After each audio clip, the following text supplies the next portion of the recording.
ব্রাশটা হচ্ছে কাবুকি ব্রাশ, এটার নাম হচ্ছে কাবুকি ব্রাশ। এটা পুরো ফ্ল্যাট থাকবে। ব্রিসেলস গুলো দেখো, এটাকে বলে ব্রিসেলস। হ্যাঁ, খুবই ভালো এই ব্রাশটা। অ্যাপ্লাই করব ফাউন্ডেশন গুলো, অ্যাপ্লিকেশন ব্রাশ হচ্ছে এটা। দেন তারপরে আমি এটা দিয়ে ড্যাব ড্যাব ড্যাব স্প্রেড করব আমি, ঠিক আছে? এটা দিয়ে স্প্রেড করার কারণটা হচ্ছে আমাদের যে ওপেন পোর্স আছে যাদের, হুম, মানে সবের তো থাকে না, আর যাদের ওপেন পোর্স আছে, তুমি ব্লেন্ডার দিয়ে ব্লেন্ড করবে, তখন ওপেন পোর্স এর ভিতরে গিয়ে ফাউন্ডেশন যাবে না কিন্তু, কারণ এটা উপরে উপরেই থাকবে। কারণ এটা তো ব্রাশ না, ব্লেন্ডার। ঠিক আছে, বুঝতে পারছো বিষয়টা? হ্যাঁ, ব্লেন্ডারে না তোমার ভিতরে গিয়ে কাজ করবে না।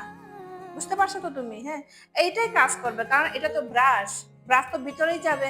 ছোট ছোট পার্টিকেলস আছে যে ছোট ছোট হেয়ার গুলো, তার জন্য কি হবে, এটা ভিতরে গিয়ে তোমার কাজটা করবে, মানে ভিতরে তোমার ওপেন পর্যায়ের ভিতরে ভিতরে গিয়া তোমার ব্লেন্ড হবে।